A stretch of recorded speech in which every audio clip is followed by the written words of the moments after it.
Hi all, അസ്സലാമലൈക്കും. Welcome to ജയം triplets. വൈകുന്നേരം എന്താണ് ഇപ്പോൾ മക്കൾക്ക് ഉണ്ടാക്കി കൊടുക്കാമെന്ന് ആലോചിച്ചിരിക്കുന്ന സമയത്താണ് സേമിയനും അതുപോലെ തന്നെ പാലും ഉണ്ടല്ലോ എന്ന് ഓർമ്മ വന്നത് കേട്ടോ. അപ്പോൾ പിന്നെ ഒന്നും നോക്കിയില്ല, പെരുന്നാളും കൂടി അല്ലേ വരുന്നത്, ഒരു വെറൈറ്റി പായസം ഉണ്ടാക്കാമെന്ന് വിചാരിച്ചു കേട്ടോ. അങ്ങനെയാണ് ഞാൻ ഈ റെസിപ്പി ഉണ്ടാക്കി നോക്കുന്നത്. അത് ഞാനിവിടെ ഒരു കടായി എടുത്തിട്ടുണ്ട്. കടായി നല്ല ചൂടായി വന്നതിന് ശേഷം അതിലേക്ക് ഒരു 2 ടേബിൾ സ്പൂൺ നെയ്യാണ് ഒഴിച്ച് കൊടുക്കുന്നത്. നെയ്യൊന്ന് മെൽറ്റായി വന്നതിന് ശേഷം അതിലേക്ക് ഇനി ചേർത്ത് കൊടുക്കുന്നത് കാഷ്നട്ടാണ്. കാഷ്നട്ട് നിങ്ങൾക്ക് ആവശ്യത്തിനനുസരിച്ച് ചേർത്ത് കൊടുക്കാം കേട്ടോ. ഇനി ഇത് ചെറുതായിട്ട് കളറൊക്കെ മാറി വന്നതിന് ശേഷം അതിലേക്ക് കിസ്മിസ് ചേർത്ത് കൊടുക്കാം. അത് നിങ്ങൾ ആവശ്യത്തിനനുസരിച്ച് ചേർത്ത് കൊടുക്കാം കേട്ടോ.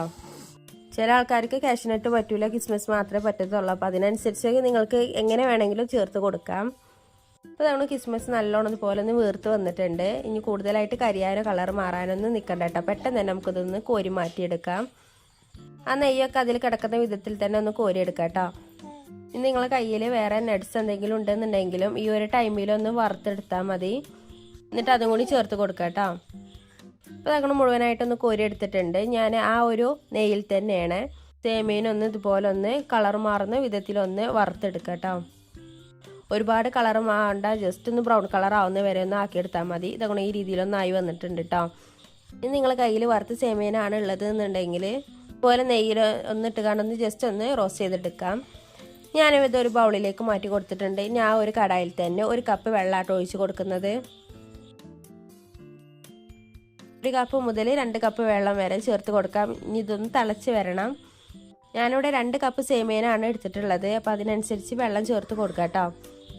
വെള്ളം അത്യാവശ്യം നല്ല ഇതുപോലെ തിളച്ച് വന്നിട്ടുണ്ട്. ഇനി അതിലേക്ക് വറുത്ത് കോരി വെച്ച സേമിയ ചേർത്ത് കൊടുക്കാം കേട്ടോ.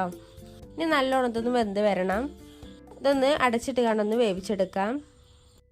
ആ സമയത്ത് ഈ ഒരു പായസത്തിൻ്റെ ഏറ്റവും പ്രധാനപ്പെട്ട സ്റ്റെപ്പിലേക്ക് നമുക്ക് പോകാം കേട്ടോ. ഞാനിവിടെ ഒരു പാൻ എടുത്തിട്ടുണ്ട്. ആ പാനിലേക്ക് അതിലേക്ക് 3 ടേബിൾ സ്പൂൺ പഞ്ചസാര ചേർത്ത് കൊടുത്തിട്ടുണ്ട്. അതിലേക്ക് 1/2 ടേബിൾ സ്പൂണോളം വെള്ളം കൂടി ചേർത്ത് കൊടുക്കാം കേട്ടോ. ഇനി പഞ്ചസാര നല്ല മെൽറ്റായി വന്നതിന് ശേഷം ഒന്ന് കാരമൽ ചെയ്തെടുക്കാം കേട്ടോ. നമ്മൾ ഉണ്ടാക്കിയെടുക്കുന്നത് കാരമൽ ചെയ്ത പായസമാണ്. കാരമൽ സേമിയ പായസം ആട്ടപ്പം ഇന്ന് ഉണ്ടാക്കുന്നത്. കാരമൽ ചെയ്തെടുക്കുന്ന സമയത്ത് ഒരുപാട് ഇളക്കി കൊടുക്കേണ്ട ആവശ്യമൊന്നുമില്ല കേട്ടോ. പാൻ ഇതുപോലെ ഒന്ന് ചുറ്റിച്ച് കൊടുത്താലും മതി. ഇടയ്ക്ക് സേമിയത്തെ വെള്ളം വറ്റി പോകുന്നുണ്ടോ എന്നും കൂടി ഒന്ന് നോക്കി കൊടുക്കാം കേട്ടോ.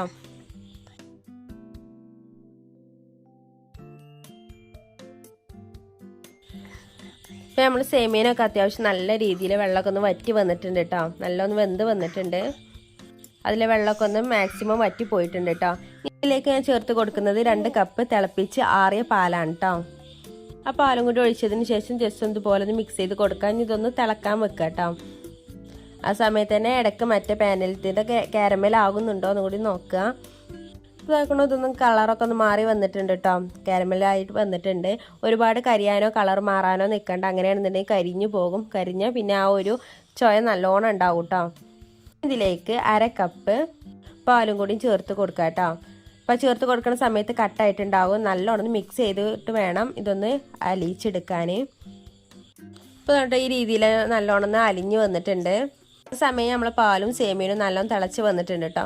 ഇനി അതിലേക്ക് ഈ ഒരു കാരമൽ ചെയ്ത പാലും പഞ്ചസാരയും കൂടി ഇതിലേക്ക് ചേർത്ത് കൊടുക്കാം കേട്ടോ. അത് ചേർത്ത് കൊടുക്കുമ്പോഴത്തേന് ബ്രൗൺ കളറൊക്കെ ആയിക്കാണ്ടെന്ന് വരും. ഇതിലേക്ക് മധുരത്തിനുള്ള പഞ്ചസാര അല്ലാന്നുണ്ടെങ്കിൽ മിൽക്ക് മെയ്ഡോ ചേർത്ത് കൊടുക്കാം കേട്ടോ. ഞാനിവിടെ മിൽക്ക് മെയ്ഡാണ് ചേർത്ത് കൊടുക്കുന്നത്. ഇനി ഇതിലേക്ക് വേറെ പഞ്ചസാര ഒന്നും ചേർത്ത് കൊടുക്കുന്നില്ല. നമ്മൾ കാരമൽ ചെയ്ത് കാണ്ടും ഷുഗർ ആഡ് ചെയ്ത് കൊടുത്തിട്ടുണ്ട്. പിന്നെ മിൽക്ക് മെയ്ഡും ചേർത്ത് കൊടുത്തു കേട്ടോ. ഇനി ഇതിലേക്ക് നല്ലൊരു ഫ്ലേവറിന് വേണ്ടി നല്ല സ്മെല്ലിനൊക്കെ വേണ്ടി ഏലക്കായ പൊടിയാണ് ചേർത്ത് കൊടുക്കുന്നത്. ശേഷം മധുരമൊക്കെ ഒന്ന് ബാലൻസ് ചെയ്യാൻ ഒരു നുള്ള് ഉപ്പും കൂടി ചേർത്ത് കൊടുക്കാം കേട്ടോ. അതൊക്കെ ചേർത്തതിന് ശേഷം നല്ലോണം മിക്സ് ചെയ്ത് കൊടുത്തിട്ടുണ്ട്.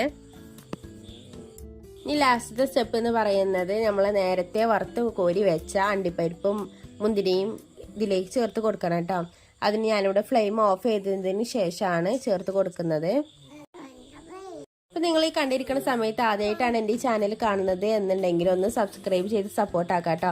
വളരെ പെട്ടെന്ന് തന്നെ ഉണ്ടാക്കിയെടുക്കാൻ പറ്റുന്ന ഒരുപാട് വിഭവങ്ങൾ ചാനലിൽ അപ്ലോഡ് ചെയ്തിട്ടുണ്ട്. എല്ലാവരും ചാനലൊന്ന് ചെക്ക് ചെയ്ത് നോക്കുക. എന്നിട്ട് ഇഷ്ടമാകുകയാണെന്നുണ്ടെങ്കിൽ ഫ്രണ്ട്സിനും റിലേറ്റീവ്സിനൊക്കെ നമ്മളെ ചാനലൊന്ന് ഷെയർ ചെയ്ത് കൂടിയും കൊടുക്കാം കേട്ടോ. അപ്പോൾ നമ്മുടെ വെറൈറ്റി ആയിട്ടുള്ള കാരമൽ സേമിയ പായസം ഇവിടെ റെഡി ആയിട്ടുണ്ട്.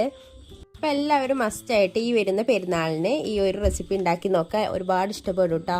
ഒരു വെറൈറ്റി ആയിട്ടുള്ള ഒരു സേമിയ പായസമാണ്. ഇന്നത്തെ വീഡിയോ ഇത്ര ഉള്ളൂ കേട്ടോ. ഇൻഷാ അല്ലാഹ് നാളെ മറ്റൊരു വീഡിയോ ആയിട്ട് വരാം. ബൈ. അസ്സലാമു അലൈക്കും.